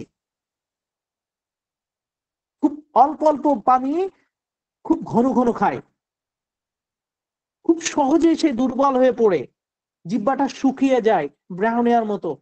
এবং কখনো কখনো দেখবেন তার ঠোঁটটাও শুকিয়ে আছে, সে ঠোঁটটাকে জিহ্বা দিয়ে হয়তো ভিজাচ্ছে, জিহ্বা বের করলে যে ল্যাকেসিস তা কিন্তু নয়। কেন সে ভিজাচ্ছে সেটা আপনাকে লক্ষ্য করতে হবে। সে ঠোঁটটাকে জিহ্বা দিয়ে ভিজাচ্ছে, কারণ তার জিহ্বা দিয়ে ঠোঁট ভিজাচ্ছে। কেন? কারণ তার পানি পিপাসা আছে। সে সাথে যদি দেখেন তার গরম পানির আকাঙ্ক্ষা, এবং সেই সাথে যদি দেখেন সে কিছু খাইলেই বমি করে দিচ্ছে, এবং যদি তার কফ ওঠে, নিউমোনিয়াতে যদি কফ ওঠে, তাহলে সে কফটা কালো বর্ণের, ইলাপস কর, প্রস্রাব ব্যতীত সব ডিসচার্জই কালো বর্ণের, ল্যাকেসিস কালো বর্ণের তার ডিসচার্জ। তাহলে আমরা যদি দেখি কালো বর্ণের, কখনো কখনো সবুজ বর্ণের, ইপিকার, আর্জেন্টাম নাইটিকাম ডিসচার্জ সবুজ বর্ণের। তাহলে আমরা যদি দেখি যে তার কফটা পচা দুর্গন্ধযুক্ত, কালো বা কখনো সবুজ বর্ণের, এবং সেই সাথে যদি দেখি শেষ রাত্রে তার শ্বাসকষ্ট বৃদ্ধিপ্রাপ্ত, শেষ রাত্রে তার কণ্ঠস্বর বসে যাওয়া, সে কোনোভাবে চিতে শুইতে পারছে না, ইন্টারনাল অর্গানগুলোতে কেন যেন জ্বালা পোড়া হচ্ছে, খুব অস্থিরতা, মৃত্যু হয়, তাহলে সেখানে আপনি আর্সেনিক অ্যালপকে চিন্তা করতে পারেন। শীতকাতুরে, ঠান্ডা শীতে বৃদ্ধি এবং তার মৃত্যু ভয়টা কেন আসে তাকে যদি জিজ্ঞাসা করেন, আসলে সে আপনার প্রতি নয়, সে পৃথিবীর কোনো কিছুতে নিশ্চয়তা খুঁজে পায় না, অনিশ্চয়তার জীবন যাপন করে। কেন? সে প্রচন্ড পরিমাণে ভীত স্বভাবের। সবকিছু দিন শেষে তার মাথার মধ্যে একটা চিন্তাই ঢোকে, আমি মারা যাব। কেন এই চিন্তা আসে? সে নিরাপত্তাহীনতায় ভোগে, কোনো কিছুতে সে নিরাপত্তা খুঁজে পায় না। যখন সে নিরাপত্তা খুঁজে পাচ্ছে না, তখন তার দিন শেষে বলছে যে আমি মারা যাব। দিন শেষে কি বলছে? আমি মারা যাব। অর্থাৎ মৃত্যু ভয় তার মধ্যে যেন খুব দারুণ ভাবে বিদ্যমান রয়েছে। সেই সাথে আমরা আর কি দেখেছিলাম, যে আর্সেনিক অ্যালফের রোগীগুলো খুব ঘন ঘন হাত ধোয়। কেন ধোয়? ওই যে অনিশ্চয়তা থেকে, ওই যে নিরাপত্তাহীনতা থেকে, যে আমি সবকিছু দ্বারা আক্রান্ত হতে পারি, যে কোনো সময় যে কোনো রোগে আমি আক্রান্ত হতে পারি, আমি এই নিরাপত্তাহীনতা জনিত কারণে বারবার হাত ধুচ্ছি।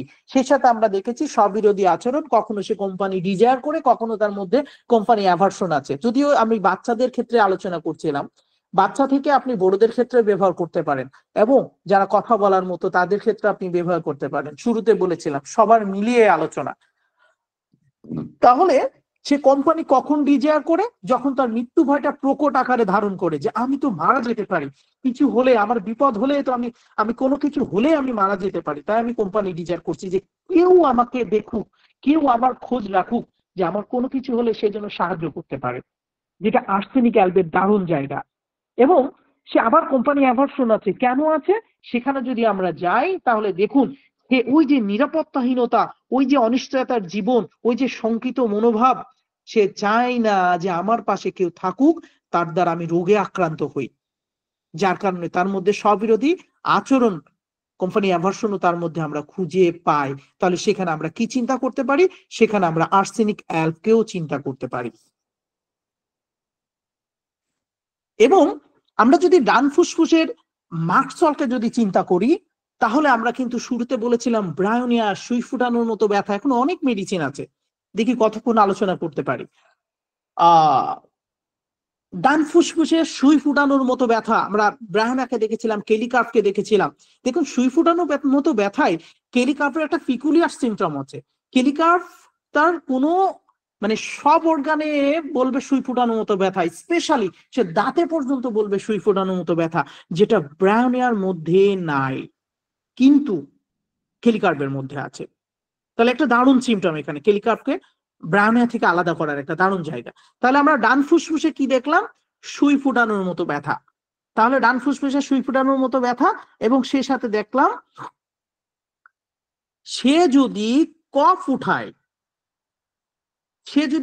উঠায়, তাহলে আমরা মাক্কড়ে দেখেছি, মাক্কড়ের ক্ষেত্রে আমরা দেখেছি যে সে যখন স্টুলটা আসে, ঠিক যেমনটা আমরা দেখেছি শুকনো মরিচ, আপনারা দেখেননি? শুকনো মরিচে একটা সামান্যতম আঁশ আছে যেটা খুব ঝাল, যদি কখনো খাওয়ার পরে কারো দাঁতের মাঝখানে আটকে যায়, জিহ্বা দিয়ে যতবার নাড়াবেন ততবার যেন ঝাল লাগে। হ্যাঁ, কিছু মনে করবে না, কিছু মানে আঞ্চলিক ভাষা আমি ইউজ করছি।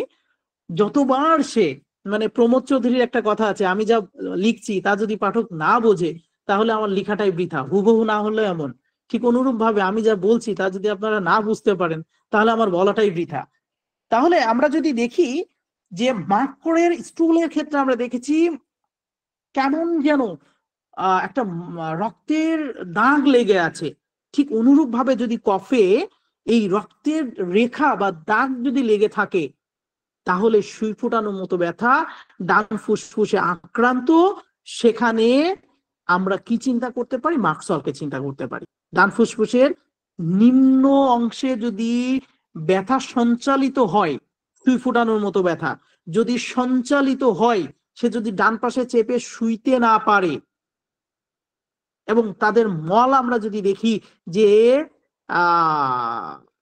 বিশেষ করে যতটা না মল ত্যাগ করতে সে পারবে, ভাবের ক্ষেত্রে তার থেকে বেশি, ওরে বাবা অনেকখানি মল লেগে আছে, এক লোকমা ভাত মুখের মধ্যে নিয়ে গেলার সাথে সাথে, গলৎকরণ করার সাথে সাথে দৌড় বাথরুমে, বাচ্চাদের ক্ষেত্রে বাথরুমে বসে করছে, কিন্তু মল কিন্তু নাই, মনে হচ্ছে অনেকখানি মল লেগে আছে। আইবিএস এর পেশেন্টদের ক্ষেত্রে দেখবেন, যারা আইবিএস এ আক্রান্ত, আর্জেন্টাইটিকাম, আমাদের মার্কসলের রোগীগুলো, হ্যাঁ, এই কোথাও যাওয়ার আগে মলদ্বারে অনেকখানি মল লেগে আছে, ভার হয়ে আছে, যে আমি মনে হয় 3 দিনকার বাথরুম একদিনে করতে পারবো, জেনে মল ত্যাগ করার সময় একটুখানি মুরগির মলের মতো অল্পখানি মল ত্যাগ করবে, বাদ বাকি কোদ দেবে, কাজের চেয়ে ভাব বেশি।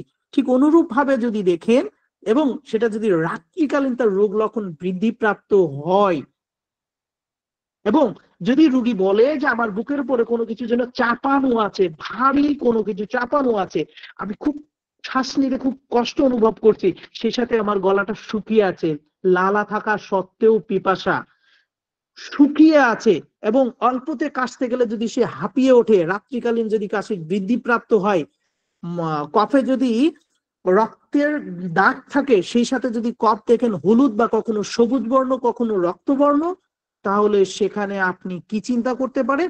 সেখানে আপনি মার্কসলকে চিন্তা করতে পারেন। মার্কসল বাচ্চাদের নিউমোনিয়ার ক্ষেত্রে দারুণ একটা মেডিসিন। লাইকোপোডিয়াম যেমন বড়দের ক্ষেত্রে, ফসফরাস যেমন বড়দের ক্ষেত্রে, ঠিক অনুরূপ ভাবে লাইকোপোডিয়াম কিন্তু ছোটদের ক্ষেত্রে একটা দারুণ মেডিসিন।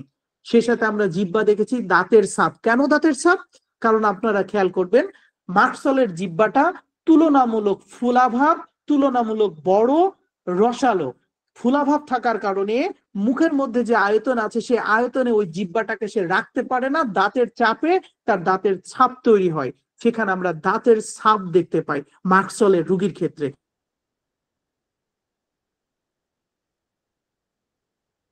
তাহলে সেখানে আমরা কি চিন্তা করতে পারি? সেখানে আমরা মার্কসল, সেই সব রোগীগুলোকে আমরা দেখেছি এরা খুব ভুলোমনা টাইপের হয়। হ্যাঁ, এরা কখনো কোনো কিছুকে খুব গভীর ভাবে মনোযোগ দিতে পারে না। হ্যাঁ, আমি মার্কসলের রোগীকে এইভাবে বলি, এরা এতটাই ভুলোমনা যে বাসা থেকে বললো, ধরুন গ্রামে বসবাস করে, যে বাবা আমাদের জন্য ময়দা আর গরুর জন্য ভুসি নিয়ে আসো, সারা পথ মুখস্থ করতে করতে যায় যে গরুর জন্য ভুসি, আমাদের জন্য ময়দা। দোকানদারকে যে বলে যে ভাই আমাদের জন্য ভুসি আর গরুর জন্য ময়দা দেন তো। ধুলোমনা টাইপের হয়। তাহলে সেখানে আপনারা কি চিন্তা করতে পারেন? সেখানে অবশ্যই আপনারা মার্কসলকে চিন্তা করতে পারেন। এছাড়াও যদি আমরা ফসফরাসকে দেখি, ডান ফুসফুস আক্রান্ত ফসফরাস, তাহলে সেখানে আপনি খেয়াল করবেন এদেরও কিন্তু ডান ফুসফুস আক্রান্ত হয়। এদের কিন্তু মজার বিষয় হলো, এরা ডান ফুসফুস আক্রান্ত হওয়া সত্ত্বেও এরা বাম পাশে শুইতে পারে না, এরা বাম পাশে শুইতে পারে না। এবং এই রোগীদের ক্ষেত্রে দেখবেন প্রচন্ড দুর্বলতা, এবং কখনো কখনো অ্যালোসক্রেটিনার মতো দেখবেন এদের অসাড়ে মলত্যাগ। এবং এই রোগীর ক্ষেত্রে দেখবেন সাই সাই সাই সাই আওয়াজ, এন্টিমটারের মতো ঘর ঘর সাই সাই আওয়াজ। এবং আপনি এই রোগীর ক্ষেত্রে আরেকটা মজার বিষয় পাবেন, নিদারুণ দুর্বলতা, সেই সাথে অ্যালোসক্রেটিনার মতো অসাড়ে মলব্যাগ। অ্যালোসক্রেটিনা কেন অসাড়ে মলব্যাগ বলা হয়? কারণ এদের ডিকটামের, এদের মলদ্বারের পেশির সংকুচিত ইলাস্টিসিটি, যেটাকে আমরা বলে থাকি, ধারণ ক্ষমতা কমে যায়। এদের মলদ্বারের ইলাস্টিসিটি, আপনারা ছোটকালে যারা ইলাস্টিক ব্যবহৃত প্যান্ট পরেছেন, অতিরিক্ত ইউজের ফলে ওটা লুজ হয়ে যেত, অনেক সময় পর্নে থেকে প্যান্ট খুলে যেত। অনেকে দেখবেন, আমি পরেছি ছোটকালে, এই যে বেল্ট সিস্টেম করে কাঁধের উপর দিয়ে দুপাশে দিয়ে দেয়া, তা যেন না পড়ে যায়। এই ইলাস্টিসিটি অর্থাৎ মলদ্বারের সংকোচন পেশির দুর্বলতা জনিত কারণে মল আসলেই বেরিয়ে যায় অ্যালোসক্রেটিনা। মলদ্বার পেশির দুর্বলতা, অসাড়ে মলবেগ, ঠিক ফসফরাসের ক্ষেত্রেও তাই। এবং ডান ফুসফুস যদি আক্রান্ত হয়, শ্বাস প্রশ্বাসে যদি তীব্র কষ্ট হয়, সাই সাই আওয়াজ যদি হয়, সে কথা বলতে পারে না, কথা বললেও যদি তার শ্বাসকষ্ট হয়, কথা বললে যদি তার কাশির বৃদ্ধিপ্রাপ্ত হয়, তাহলে সেখানে আপনি কি চিন্তা করতে পারেন? সেখানে আপনি ফসফরাসকেও চিন্তা করতে পারেন। আর ফসফরাস তো জানেনি, ফসফরাস সবার সাথে বন্ধুত্বপূর্ণ সম্পর্ক তৈরি করতে পারে। খুব বেশি এগিয়ে ফসফরাস সম্পর্ক তৈরি করতে, সে টিকে রাখতে পারুক আর না পারুক। আমরা দেখেছি অ্যাসিড ফ্লোরিকাম সম্পর্ক তৈরি করতে উস্তাদ, আমরা দেখেছি ফসফরাস সম্পর্ক তৈরি করতে উস্তাদ, কিন্তু টিকিয়ে রাখতে দুজনাই ব্যর্থ। কারণ নতুন সম্পর্ককে প্রাধান্য দিতে যে পুরাতন সম্পর্কগুলোকে খুব সহজে ভেঙে যায়, যার কারণে এরা পুরাতন সম্পর্কে প্রাধান্য না দেওয়ার কারণে সম্পর্কগুলো টিকিয়ে রাখতে পারে না, যেখানে অ্যাসিড ফ্লোরিকাম এবং ফসফরাস একটা দারুণ জায়গা। তাহলে সেখানে আমরা কি চিন্তা করতে পারি? সেখানে আমরা ফসফরাসকে চিন্তা করতে পারি। এছাড়াও আমরা যদি দেখি অ্যাকোনাইট, খুব দ্রুত শেষ করে দেব 5-7 মিনিটের মধ্যে। আমরা যদি অ্যাকোনাইটকে দেখি, অ্যাকোনাইটটা রেখে দিয়েছিলাম একটা সতর্কতার জন্য। আমরা সিজন কিছুদিন আগে গেল, এখনো অ্যাকোনাইটের সিজন চলছে। আমরা অ্যাকোনাইটের ক্ষেত্রে দেখেছি যারা নতুন রুগী দেখেন, একদম যারা নতুন, খুব অ্যাকোনাইট ইউজ করেন। অ্যাকোনাইটটা বারবার পড়বেন, পেন্ট্রির মেড্রিয়া মেডিকা পড়বেন। দেখুন তো অ্যাকোনাইটে ওখানে সম্ভবত ওখানেই লেখা আছে অ্যাকোনাইটটা ব্যবহারের পূর্বে আপনাকে সতর্কবাণী দেওয়া হয়েছে কিনা। যেমনটা লাইসিনামে ব্যবহারে সতর্কতা দেওয়া হয়েছে, যেমনটা বারংবার থুজা ব্যবহারে সতর্কতা দেওয়া হয়েছে, যেমনটা বারবার ক্যালকুরিয়া কার্ব ব্যবহারে সতর্কতা দেওয়া হয়েছে, যেমনটা লাইকোপোডিয়াম বারবার ব্যবহারে সতর্কতা দেওয়া হয়েছে, অ্যাকোনাইটে আছে কিনা। আপনি অহরহ অ্যাকোনাইট ব্যবহার করবেন। আপনি অ্যাকোনাইট, আমি একান্ত ব্যক্তিগতভাবে আমার অভিজ্ঞতা থেকে বলছি, যদি সে অ্যাকোনাইটের পেশেন্ট না হয় তাহলে অ্যাকোনাইট দেওয়ার পরে এই রুগীটা আগামীকালকে এন্টিমটার্টের পেশেন্ট হবে। যদি কখনো ইচ্ছা জাগে রুগীর উপর প্রয়োগ করে পরীক্ষা করে দেখতে পারেন। যদি সে অ্যাকোনাইটের পেশেন্ট না হয়, যদি আপনি তাকে অ্যাকোনাইট প্রয়োগ করে থাকেন, তাহলে আগামীকালকে সে এন্টিমটার্টের পেশেন্ট আপনি নিজ হাতে বানালেন। কিভাবে বানালেন?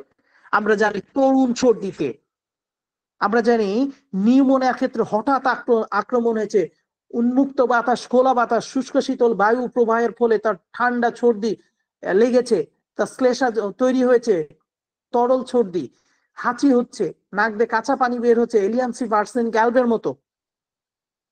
কিন্তু আরেকটা জিনিস আপনাকে খেয়াল করতে হবে, জ্বর ভাব অ্যাকোনাইট তাকেই আক্রান্ত করে যার জীবনী শক্তি প্রচন্ড শক্তিশালী। অ্যাকোনাইট আর্সেনিক অ্যালবের মতো রুগীকে আক্রান্ত করতে পারে না। যার জীবনী শক্তি দুর্বল তাকে কখনোই আক্রান্ত করতে পারে না। অ্যাকোনাইট তাকে আক্রান্ত করে যার জীবনী শক্তি প্রবল, প্রচন্ড শক্তিশালী, যার কারণে অ্যাকোনাইটের রোগীগুলো রোগ লক্ষণ তীব্র আকারে প্রকাশ পায়। আর একবার অ্যাকোনাইটের রোগ লক্ষণ চলে গেলে বেলেডানার মতো আর ফিরে আসে না, জীবনী শক্তির শক্তিশালী হওয়ার কারণে। অ্যাকোনাইটের রুগীকে যদি অ্যাকোনাইট দেন তাহলে রুগী ভালো হবে। অ্যাকোনাইটের রুগী না হয়ে যদি তাকে অ্যাকোনাইট দেন তাহলে কফটা, শ্লেষাটা, মিউকাসটা জমে যাবে, এবং জমে যাওয়ার পরে পরবর্তী দিনে আপনি দেখবেন বুকে ঘর ঘর সাই সাই আওয়াজ তৈরি হয়ে গেলে, যেটা আমি বলেছিলাম সেটা জায়গাটা এন্টিমটার্টের তৈরি করে ফেলবে। যদি কখনো ইচ্ছা জাগে তাহলে অ্যাকোনাইটের রুগী না, তাকে এক ডোজে অ্যাকোনাইট দিন। ডাল কামড়ার কোনো পেশেন্টকে এক ডোজে অ্যাকোনাইট দিন, দেখেন পরবর্তীকালকে সে ডাল কামড়া নাই, সে এন্টিমটার্টের পেশেন্ট হয়ে গেছে, কনভার্ট হয়ে গেছে। এটা একান্ত আমার ব্যক্তিগত অভিজ্ঞতা থেকে বলছি। তাহলে হঠাৎ নিউমোনিয়া আক্রান্ত, শুষ্ক শীতল বায়ু প্রবাহের ফলে খুব বেশি উৎকণ্ঠিত, খুব বেশি অস্থির, সেই সাথে জ্বর ভাব, মাথাটা গরম, মাথাটা ভারবোধ, বড় হইলে মৃত্যু ভয়, উৎকণ্ঠার সাথে মৃত্যু ভয়, পানি পিপাসা, এক ঢোক পরিমাণ মতো পানি খেতে পারে, খুব বেশি নয়। তাহলে সেখানে আমরা কি চিন্তা করতে পারি? সেখানে আমরা অ্যাকোনাইটকে চিন্তা করতে পারি। তবে আমি বারবার বলবো, যেমনটা লাইসিনিয়ামের ক্ষেত্রে বলা হচ্ছে যে ব্যবহারের পূর্বে সতর্ক হন, যেমনটা আদার্স মেডিসিনের ক্ষেত্রে বলা হচ্ছে ব্যবহারের পূর্বে সতর্ক হন, ঠিক অনুরূপ ভাবে আমি বলবো যে এই অ্যাকোনাইটের ক্ষেত্রেও আপনি ব্যবহারের পূর্বে সতর্ক হন। এছাড়া অনেক মেডিসিন আছে, রাস্টক্স আছে, যারা মানে সেই ডাল কামড়ার মতো, যে আর্দ্র আবহাওয়াতে বা পরিবেশে বসবাস করার ফলে যদি তার শ্বাসকষ্ট হয়, নিউমোনিয়া হয়, সে যদি কাশতে কাশতে যদি অটারে কস্টিকামের মতো মূত্রত্যাগ হয়, জীবের অগ্রভাগ লাল, অস্থিরতা, শারীরিক অস্থিরতা যদি খুঁজে পান, তাহলে সেখানে আপনি রাস্টক্সকে চিন্তা করতে পারেন। ল্যাকোসিসের ক্ষেত্রে দেখবেন বাম ফুসফুস যদি আক্রান্ত হয়, জ্বর যদি দেখা দেয় এবং কোনো দীর্ঘ রোগ ভোগের পরে যদি তার নিউমোনিয়া আক্রান্ত হয়, তাহলে সেখানে আপনি ল্যাকোসিসকে চিন্তা করতে পারেন। টেরিভিনথিনা, যদি কখনো রোগীর ক্ষেত্রে যদি দেখেন যে নিউমোনিয়ার সাথে তার কিডনি আক্রান্ত হওয়ার লক্ষণ রয়েছে, তাহলে সেখানে টেরিভিনথিনা দিতে পারেন, যেখানে তার মূত্রের স্বল্পতা আসতে পারে। আপনারা সেখানে স্যাঙ্গুরিয়া দিতে পারেন যদি দেখেন যে টাইফয়েড জ্বরের সাথে নিউমোনিয়া আক্রান্ত হয়েছে, প্রচন্ড শ্বাসকষ্ট, এবং কফ যদি স্পঞ্জিয়ার মতো আঠালো হয়, দুর্বলতা থাকে, এবং সালফারের মতো যদি হাত পা জ্বালা থাকে, তাহলে সেখানে আপনি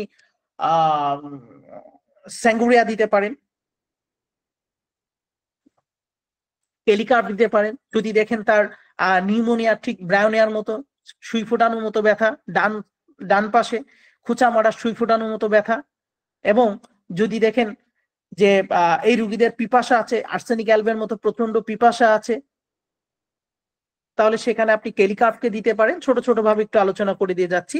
আপনি ক্যালকেরিয়া কার্ভকে দিতে পারেন। যদি স্ক্রুফোলা ধাতুগ্রস্ত ব্যক্তি হয়, খুব সহজে ঠান্ডায় আক্রান্ত হওয়ার প্রবণতা আছে, শ্বাসকষ্ট হয়, সকালবেলা বৃদ্ধিপ্রাপ্ত হয়, বুকে স্পর্শ করলে ব্যথা অনুভূত হয়, সবসময় শরীরটা শীত অনুভূত হয়, তাহলে সেখানে আপনি ক্যালকেরিয়া কার্ভকে চিন্তা করতে পারেন।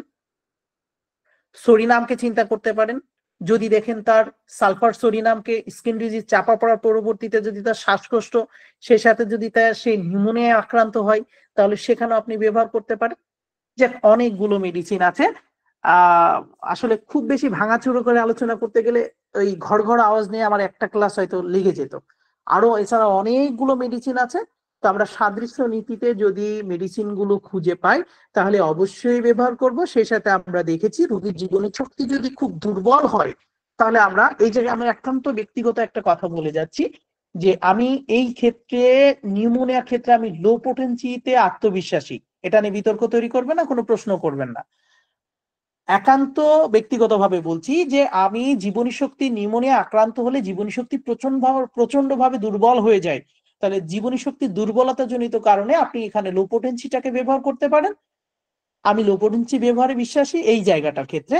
এটা আমার ব্যক্তিগত ব্যবহার। অনেকে আছে আমি দেখেছি যে mind symptom, strong mind symptom পাইলে 1M 10M CM ব্যবহার করে, হ্যাঁ, বা অনেকে আছে 30-200 শক্তি ব্যবহার করে। আমি শততমিক ব্যবহার করি, আমি লো পোটেন্সি ব্যবহার করি এবং লো পোটেন্সি ব্যবহার করে বেশ দারুণ রেজাল্ট পেয়েছি। আমি যার কাছে শিখেছিলাম তাকেও দেখতাম যে শ্রদ্ধেয় আঙ্কেলকেও দেখতাম যে লো পোটেন্সি ব্যবহার করে দারুণ রেজাল্ট পেয়েছে।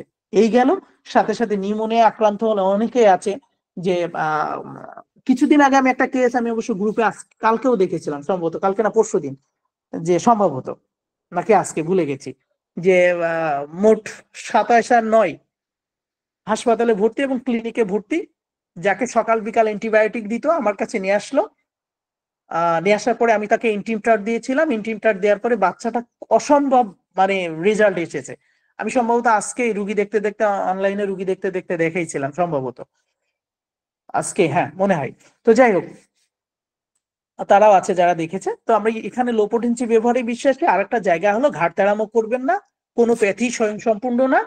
রুগীর অবস্থা বুঝে আপনার ব্যবস্থা নিতে হবে। যদি রুগীকে হসপিটালাইজ করতে হয় তাহলে অবশ্যই সেটা করবেন।